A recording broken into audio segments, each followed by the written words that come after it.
అందరికీ నమస్కారం అండి.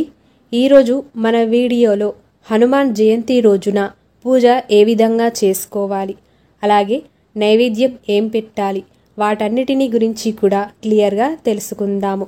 మనకి సంవత్సరంలో 2 హనుమాన్ జయంతిలైతే వస్తాయి. మొదటిది చైత్ర పౌర్ణమి నాడు వచ్చే జయంతిని చిన్న హనుమాన్ జయంతిగాను, అలాగే వైశాఖ మాసంలో కృష్ణపక్షం దశమి నాడు వచ్చే జయంతిని పెద్ద జయంతిగాను పూజలైతే జరుపుతూ ఉంటారు. రామాయణంలో హనుమంతుడికి ప్రత్యేక స్థానం ఉంది. పరమేశ్వరుడి అంశగా అవతారమెత్తిన ఈ పవనసుతుడు శ్రీరామునికి ప్రియభక్తుడు, ఎర్రని కనులను కలిగిన వానరుడు. అలాగే లంకలో బందీగా ఉన్న సీతమ్మ శోకాన్ని హరించాడు. సంజీవన పర్వతాన్ని మోసుకొచ్చి లక్ష్మణుడి ప్రాణాలను నిలిపాడు.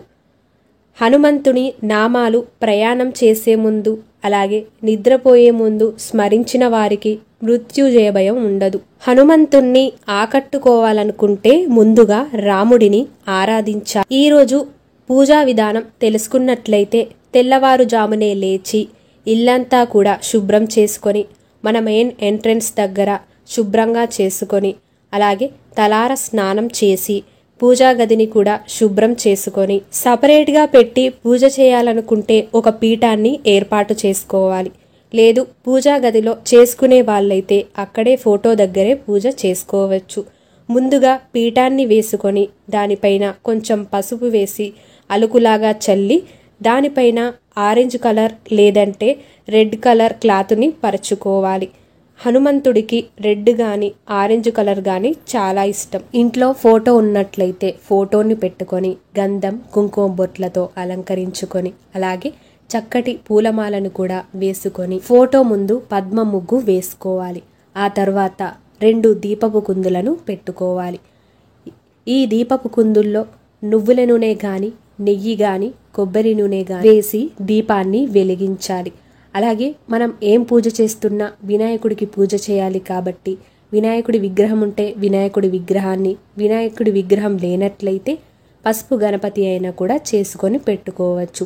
అలాగే ఇంట్లో సీతారాముల విగ్రహం ఉన్నట్లయితే విగ్రహాన్ని కూడా పెట్టుకోవాలి. అలాగే హనుమంతుడి విగ్రహం ఉన్నట్లయితే విగ్రహం కూడా పెట్టుకోవచ్చు. ఇంట్లో హనుమంతుని చిన్న ఫోటో ఉన్నా కూడా పెట్టుకోవచ్చు.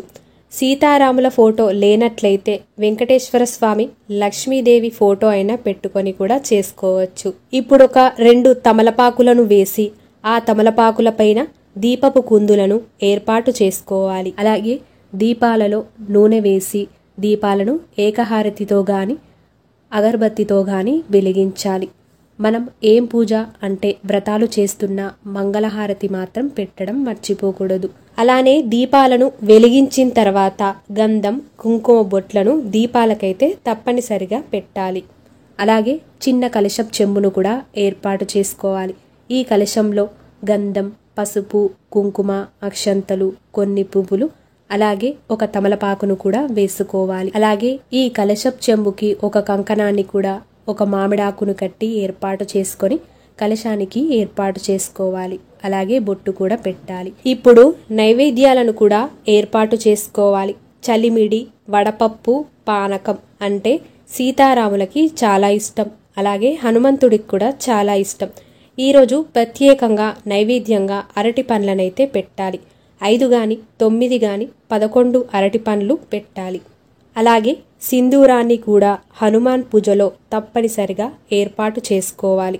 సింధూరం అంటే హనుమంతుడికి చాలా ఇష్టం.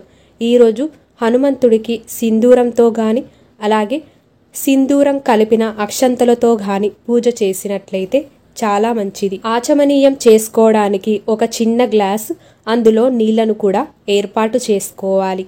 ఇలా మనకు పూజకు సంబంధించిన సామాగ్రినంతా కూడా ఏర్పాటు చేసుకున్న తర్వాత మనం పూజ స్టార్ట్ చేసుకోవాలి. పూజ చేసేటప్పుడు ఎప్పుడైనా కూడా మధ్య మధ్యలో లేస్తూ పూజ అయితే చేయకూడదు. ఒక్కసారి కూర్చున్నామంటే అయ్యేంత వరకు మనం పూజ మధ్యలో నుండి లేవకూడదు. ఇప్పుడు మనం పూజ స్టార్ట్ చేసుకుందాం. ఇప్పుడు ఆచమనీయంలో ఉన్న గ్లాసులో నీళ్లను ఒక 3 సార్లు తీసుకొని కేశవ నామాలను చదువుకుంటూ తాగి, ఆ తర్వాత కొన్ని అక్షంతలను చేతిలోకి తీసుకొని నామాలన్నీ కూడా చదువుకుంటూ వదిలేయాలి. ఆ తర్వాత చేతిని చక్కగా తుడుచుకొని కొన్ని అక్షంతలను తీసుకొని భూశుద్ధి మంత్రాన్ని చెప్పుకొని మన ఎడమ సైడ్కి అయితే వదిలేయాలి.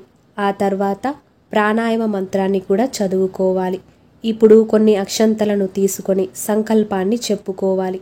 ఈరోజు తిథి, నక్షత్రం, వారం అన్నీ కూడా చెప్పుకొని వినాయకుడికి అలాగే సీతారాములకు వేసుకోవాలి. ఇప్పుడు మనం కలశం చెంబు పైన చెయ్యి పెట్టి కలశ మంత్రాన్ని చదువుకోవాలి. మంత్రం వచ్చిన వాళ్ళైతే మంత్రం చదువుకోవచ్చు, రాని వాళ్ళైతే చెయ్యి పెట్టి ఆ తర్వాత నీళ్లను దేవుడు సామాన్ పైన మన పైన అన్నిటి మీద కూడా చల్లాలి. మొదటగా మనం ఏం పూజ చేస్తున్నా వినాయకుడికి పూజ చేయాలి కాబట్టి వినాయకునైతే ధ్యాన శ్లోకంతో ఆహ్వానించాలి.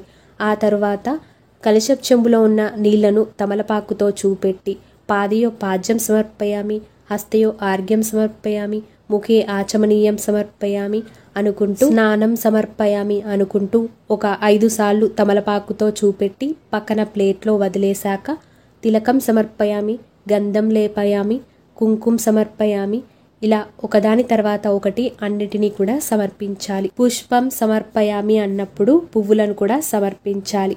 అలాగే గణపతి 108 నామాలు వచ్చినట్లయితే 108 అష్టోత్తర శతనామావళి చదువుకోవాలి.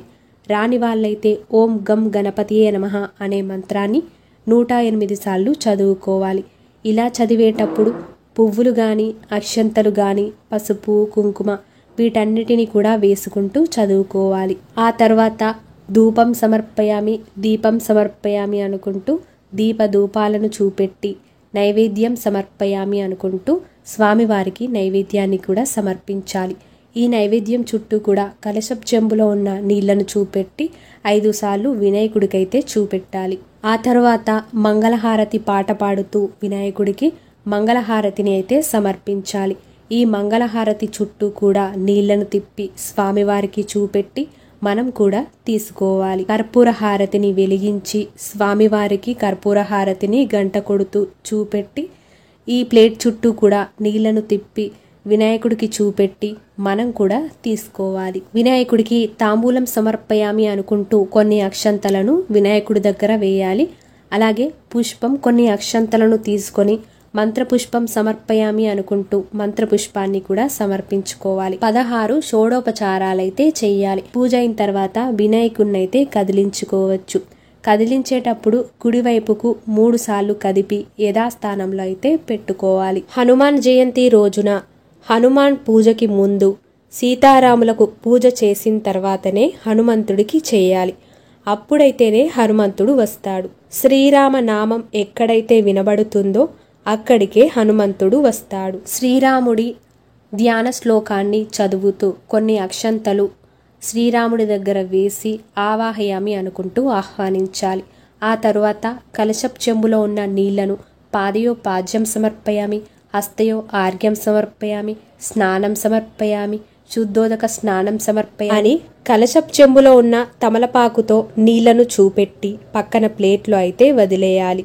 పసుపు కుంకుమ గంధం అక్షంతలు కుంకుమ సమర్పయామి అనుకుంటూ కుంకుమ, పసుపు సమర్పయామి అనుకుంటూ పసుపు, గంధం లేపయామి అనుకుంటూ గంధాన్ని కూడా మనం సమర్పించుకోవచ్చు. అలాగే సీతారాముల అష్టోత్తర శతనామావళి పూజ మనం ఇప్పుడు చేసుకోవాలి.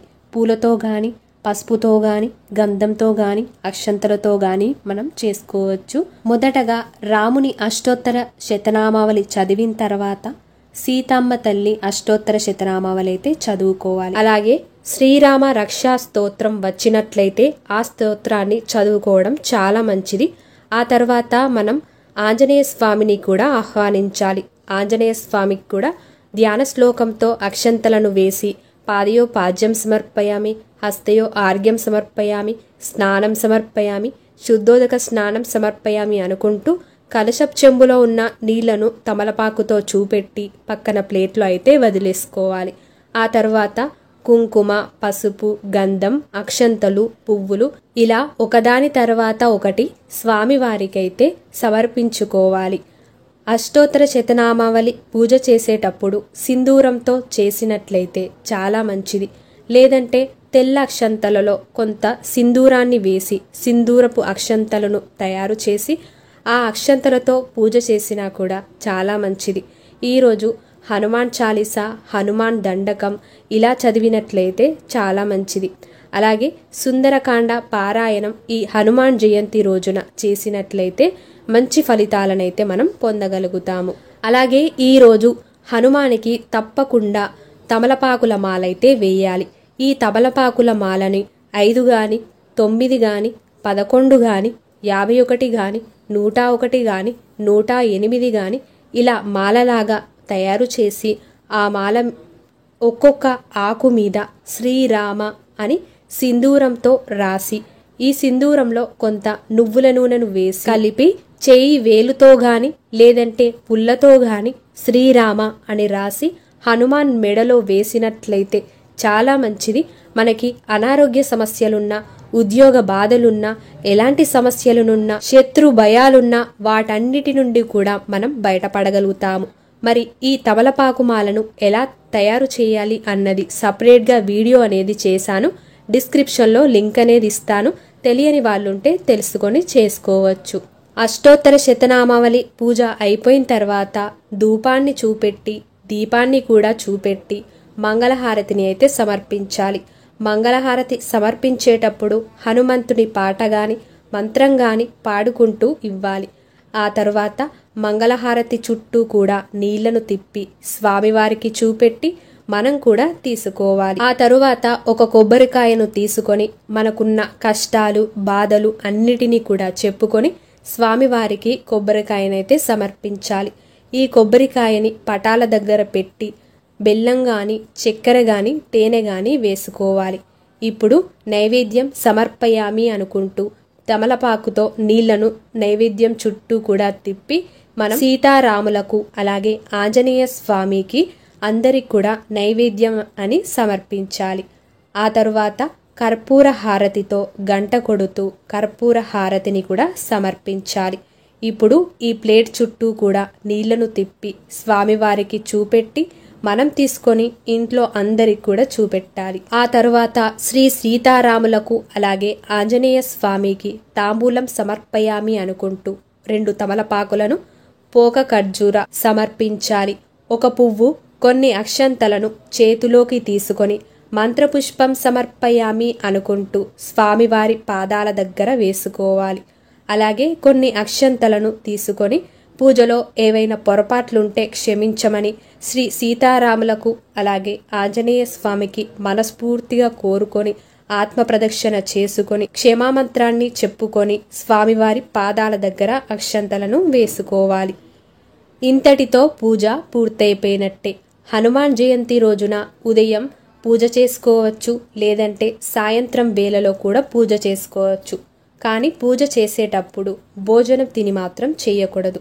అలాగే మనకు 2 హనుమాన్ జయంతిలు ఉన్నాయి కాబట్టి ఒక హనుమాన్ జయంతి పడకపోయినా ఇంకొక హనుమాన్ జయంతికైనా కూడా పూజ చేసుకోవచ్చు. ఈరోజు ఆహార నియమాలను చూసుకుంటే ఫాస్టింగ్ ఉండేవాళ్ళు ఫాస్టింగ్ ఉండవచ్చు, ఒక పూట భోజనం చేయవచ్చు.